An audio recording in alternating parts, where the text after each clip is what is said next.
Sorry, my phone died. It's nothing. I'm fine. I didn't get your email. We process up to 200 fabricated statements every single day.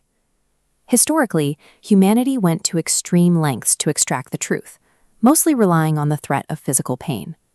By the 20th century, we traded pain for machines. The assumption was simple. Lying causes measurable physiological stress, like spikes in blood pressure. This obsession with physiological monitoring escalated into highly invasive physical tracking systems and massive 400-pound electroencephalograms reading human brainwaves. But there is a glaring problem with tracking a pulse or breathing rate. With enough preparation, physiological responses can be consciously controlled and easily faked. That is why polygraph tests aren't even admissible in court. Instead of tracking physiology, modern scientists use linguistic text analysis to measure cognitive load. When we speak, our conscious mind only controls about 5% of our cognitive function, the part fabricating a story. The other 95%. Compare that directly to his 2013 confession. When he finally took ownership of his actions, his use of first-person pronouns spiked by nearly 3/4. He says, "I lost myself," and "I controlled every outcome." The second linguistic marker is the introduction of unnecessary negative language. Even when a liar thinks they are getting away with it, they often feel subconscious guilt about the deception itself. That guilt bleeds directly into their vocabulary.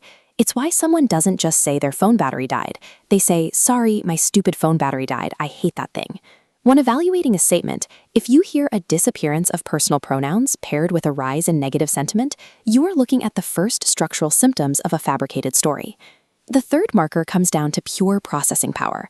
Liars rely on incredibly simple core explanations because computing a complex, nuanced lie overwhelms the brain. We saw this rigidly simple phrasing when U.S. President Bill Clinton infamously insisted, "I did not have sexual relations with that woman." But a core lie that simple sounds unnatural, which triggers the fourth marker, panic. The speaker overcompensates, taking that unnaturally simple core and wrapping it in excessively convoluted sentence structures and irrelevant factual padding. Former U.S. Senator John Edwards provided a textbook example of this when he initially denied fathering a child during a political scandal. Instead of a natural response, he built a long-winded, legalistic maze. He claimed he had not engaged in any activity of any description that requested, agreed to, or supported payments of any kind. The contrast with the truth is stark. When Edwards later admitted paternity, the convoluted padding vanished. The statement became short, direct, and called the subjects by name. "I am Quinn's father." Deception creates a kind of cognitive sandwich.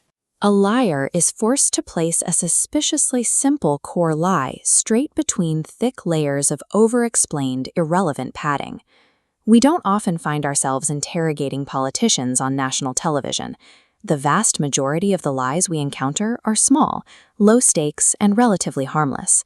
But actively listening for this linguistic checklist, minimal self-reference, negative language, a simple core, and convoluted padding acts as a defensive shield in everyday life. Spotting those verbal tells can mean the difference between falling for a terrible financial investment, buying an ineffective product, or getting locked into a toxic relationship. We don't need sharp wooden chairs or heavy machinery to spot a lie. The truth is usually hiding in plain sight, embedded right there in the structure of grammar.